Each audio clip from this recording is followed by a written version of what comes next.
Hi friends and my dear students. இன்னைக்கு நம்ம physics second வால்யூமில் 7.35 electron நுண்ணோக்கி அதனுடைய தத்துவம், எதன் அடிப்படையில் அது செயல்படுது, எப்படி அது உருப்பெருக்குது, ஆர்டினரி மைக்ரோஸ்கோப்புக்கும் அதுக்கு என்ன வித்தியாசம், இந்த எலக்ட்ரான் மைக்ரோஸ்கோப்பு எதன் அடிப்படையில் செயல்பட்டு அது 2 லட்சம் மடங்கு இதை விட அதிகமாக பெருக்குது அப்படிங்கிறது தான் நம்ம பார்க்க போகிறோம். ரொம்ப ஒரு இம்பார்ட்டண்டான ஒரு கொஷின். நான் நேற்றே லாஸ்ட் கிளாஸ் நடத்தும் போதே சொன்னேன். இப்போ நம்ம திரும்ப அதை டீட்டெயிலாக பார்க்க போகிறோம். சரி, இப்போ சாதாரண ஒரு ஒளிக்கற்றை இப்படி படுது, ரைட்? இப்போ இந்த எலக்ட்ரான் நோக்கினுடைய தத்துவம் என்னன்னா, பருப்பொருள் அலைன்னு சொல்கிறோம்.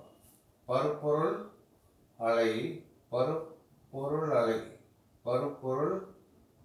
அலை. இந்த அலையை நேரடியாகவே நம்ம என்ன பண்ணுறோம், எலக்ட்ரான் அலைன்னு சொல்கிறோம். பருப்பொருள் அலை தான் எலக்ட்ரான் அலை. நேரடியாக அலையை பயன்படுத்தி இந்த எலக்ட்ரான் மைக்ரோஸ்கோப் செயல்படுது. இந்த தத்துவத்தின் அடிப்படையில் தான் இது ஆர்டினரி லைட் ரேஸ் நம்ம பயன்படுத்துகிறோம். எலக்ட்ரான் நுண்ணோக்கியில் எதை பயன்படுத்துகிறோம்? பருப்பொருள் அலையான எலக்ட்ரான் கதிர் உருப்பெருக்கத்துக்கு பயன்படுத்தப்படுது. ஆகையால் இதன் உருப்பெருக்கத்திறன் அதிகமாக இருக்குது அப்படிங்கிறத பார்க்க போகிறோம். சரி, அதுக்கு முன்னால் சாதாரண கற்றைக்கும் இந்த பருப்பொருள் அலை கற்றைக்கும் எதனால் இந்த உருப்பெருக்கும் தன்மை மாறுபடுது அப்படின்னு பார்த்தா, சாதாரண ஒளிக்கற்றையின் அலைநீளம், எலக்ட்ரானுடைய அலைநீளம் ரெண்டுத்தையும் ஒப்பு நோக்கும் பொழுது இது அதிகமாக இருக்கும், இது குறைவாக இருக்கும். அப்போ ஒரு நுண்ணோக்கியினுடைய பகுதிறன்னா ரிசால்விங் பவர், பகுதிறன் எதுக்கு எதிர்வியத்தில் இருக்கும்? அலைநீளத்துக்கு எதிர்வியத்தில் இருக்கும். இதுதான் முக்கியமான ஒரு பாயிண்ட். நீங்கள் தெரிஞ்சுக்க வேண்டிய ஒரே பாயிண்ட் தான். பகுதிறன்னா பெருக்கும் தன்மை. அலைநீளம் குறைந்தால் பகுதிறன் அதிகரிக்கும், அலைநீளம் அதிகரித்தால் பகுதிறன் குறையும். அவ்வளோதான். இந்த தத்துவத்தின் அடிப்படையில் செயல்படுவது தான் நமக்கு என்ன, எலக்ட்ரான் நுண்ணோக்கி. சரி, இந்த ஒரு பாயிண்ட் தானே சார் அப்படின்னா, லூயி டி பிராய் நேற்றே சொன்னார், எலக்ட்ரான் அலைநீளம் அப்படிங்கிறது ஒளி நோக்கில் பயன்படும் கண்ணுறு ஒளியின் அலைநீளத்தை விட மிக குறைவு.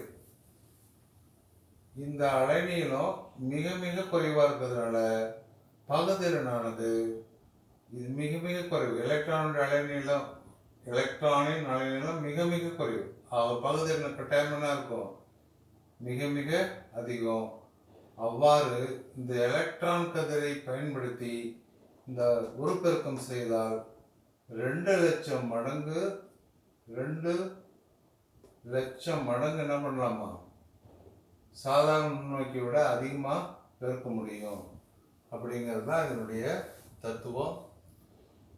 இது ரெண்டுமே ஆல்மோஸ்ட் ஒரே பிரின்சிபல், ஒரே ஒர்க்கிங் கண்டிஷன், ஒரே மாதிரி தான். ஒன்றே ஒன்று மட்டும்தான் டிஃப்ரென்ஸ். இப்போ ரெண்டையும் கம்பேரிட்டிவாக சொல்கிறேன், ரொம்ப ஈஸியாக இருக்கும்.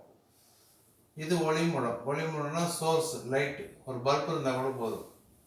லைட் சோர்ஸ்லேருந்து ஒரு லைட் ரேஸ் வந்து குவிக்கும் லென்ஸில் பட்டு பொருள் மீது படுது. குவிக்கும் லென்ஸ் இப்படி அகன்று வருகின்ற கதிர் இப்படி குவிக்கப்பட்டு பொருள் மீது குவிக்கப்படுது.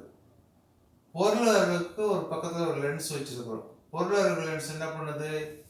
இதை மீண்டும் விரிவாக்கி ஒரு இடைநிலை பிம்பத்தை ஏற்படுத்துது. அதாவது இங்கே ஒரு பிம்பத்தை ஏற்படுத்துது. ஆனால் இந்த பிக்சரை நம்ம கிளீனாக பார்க்க முடியுமானா முடியாது. அதுக்காக வீழ்த்தும் லென்ஸ்ன்னு ஒன்று பயன்படுத்துகிறோம். இது கான்வெக்ஸ் லென்ஸ் தான். ரெண்டுமே கான்வெக்ஸ் லென்ஸ். கான்வெக்ஸ்னா குவி லென்ஸ். மூணுமே குவிக்கும் லென்ஸ் குவி லென்ஸ் தான் பயன்படுத்துகிறோம். இங்கே திரையில் இப்போ பொருளில் வந்து ஒரு சின்னோண்டு ஒரு பொருள் வச்சோம்னா இங்கே என்ன தெரியும், கொஞ்சம் பெருசாக இவ்வளோதான் தெரியும். இது 10 மடங்கு பெருசாக இருக்கலாம் அல்லது 100 மடங்கு பெருசாக இருக்கலாம்.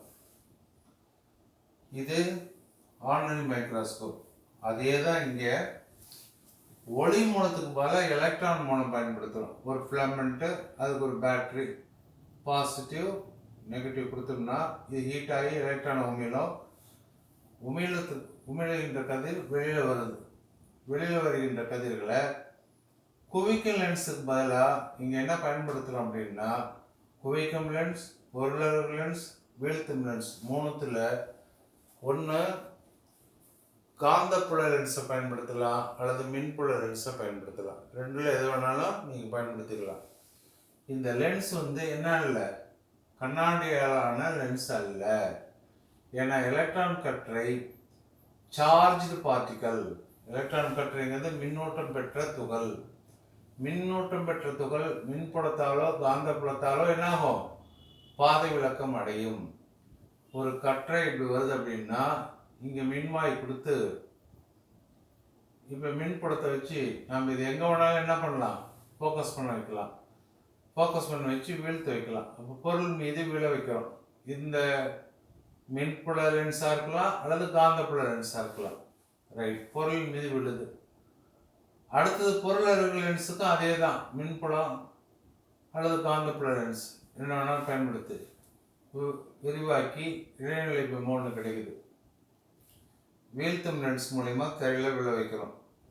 இவ்வாறு விழுவது, சப்போஸ் பொருளில் சின்னோண்டு ஒரு டாக்டர்னு வச்சுக்கோ, தான் பொருள் அப்படின்னா இங்கே 2 லட்சம் மடங்கு பெருசாக தெரியும். இதுக்கு வித்தியாசம் தான். இது 2 லட்சம் டைம் என்ன ஆகுது, பெருசாக தெரியுது. அது 100 டைம் 10 டைம் தான். இதுக்கு என்ன அடிப்படை காரணம், இந்த கதிர் ஒளிக்கதிருக்கு அலைநீளம் அதிகம். ஆக ஒரு பேருக்கு பகுதியின் மதிப்பு என்ன ஆயிடுது, குறைவு. இங்கே அலைநீளம் எலக்ட்ரான் கற்றை குறைவு, எலக்ட்ரான் கற்றையின் அலைநீளம் குறைவு. ஆக பகுதியின் என்ன ஆகுது, அதிகரிக்குது. ரெண்டாவது, சார் இங்கே மின்புலம் காந்தப்புலத்தை பயன்படுத்தி குவிக்க முடியுமான்னா, இந்த எலக்ட்ரான் கற்றை எதிர் மின்னூட்டம் பெற்ற துகள். ஆக மின்புலத்தாலோ காந்தப்புலத்தாலோ ஒரு புள்ளியில் குவிக்கலாம் அல்லது விரிக்கலாம், என்ன வேணாலும் நம்ம செய்ய முடியும். இந்த அடிப்படை தத்துவத்தை பயன்படுத்தி தான் இந்த எலக்ட்ரான் மைக்ரோஸ்கோப் செயல்படுது. இவ்வளோதான் இந்த கொஸ்டின். இதுக்கு 5 மார்க். படத்துக்கே 2 மார்க் கொடுத்துருவாங்க. 2 படம் வாங்கினா 2 மார்க்கு. மீதி பாயிண்ட்ஸ் நீங்கள் எல்லாம் சொன்னாவே 3 மார்க். 5 மார்க் கொஸ்டின் ஈஸியாக அதை அடிச்சிடலாம் நம்ம. அது 2 5 மார்க் கொஸ்டின். டேவிஷன் ஜெர்மன் சோதனையும் சரி, எலக்ட்ரான் நோக்கியும் சரி, 2 5 மார்க் கொஸ்டின் தான். ரொம்ப ஈஸியான கொஸ்டின். இங்கே நீங்கள் தெரிஞ்சுக்க வேண்டியது இந்த பகுதியின் மதிப்பு தான் பார்க்கணும். இவ்வளோதான் இந்த கொஸ்டின். ரொம்ப ஈஸியான கொஸ்டின். நாளைக்கு ஆல்மோஸ்ட் தேரி 7th சாப்டருடைய தியரி கம்ப்ளீட்டாக முடிச்சிடுவேன். முடிச்சிட்ட உடனே கம்ப்ளீட்டாக சம்ஸ் ஃபுல்லாக போட்டுட்டு 8th சாப்டர் போகிறதுக்கு முன்னால் இந்த 7th யூனிட்டில் எத்தனை கொஷின் வரும், என்னென்ன கொஷின் வரும், இதில் என்னென்ன ஃபார்முலாஸ் நீங்கள் தெரிஞ்சுக்க வேண்டியது, எப்படி இதை ப்ரிப்பேர் பண்ணலாம், எப்படி படித்தா இந்த 7th சாப்டரில் மார்க்கு நீங்கள் ஈஸியாக ஸ்கோர் பண்ணலாம். 4 சாப்டர் படித்தா போதும்னு சொன்னால் 50 மார்க்ஸ் வாங்கலாம். அப்போ இதில் சின்ன பாடம் எப்படி மார்க் எடுக்கலாம் அப்படிங்கிறத நம்ம அதை ஒரு தனி வீடியோவில் நான் 2 வீடியோவில் போடுறேன். கீனாக அப்சர்வ் பண்ணி எக்ஸாம் இன்னும் 3 மே மாதம்தான். கட்டாயமாக நீங்கள் நான் நடத்துகிற அத்தனை வீடியோவும் பார்த்தீங்கன்னா ஒரு 50 மார்க்ஸ் ஸ்கோர் பண்ணுறதுங்கிறது அல்லது 70ங்கிறது ஃபுல்லாக நம்ம நடத்துவோம். அதுக்குள்ளே முடிக்க முடியுமான்னு தெரியாது என்னால். ஏன்னா அந்த ஐடியா எனக்கு வந்ததே லேட்டு. மேக்ஸிமம் ஒரு 50 மார்க் கிராஸ் பண்ணுற அளவுக்கு வாய்ப்பு உங்களுக்கு ஏற்படுத்தி தரேன். தேங்க்யூ.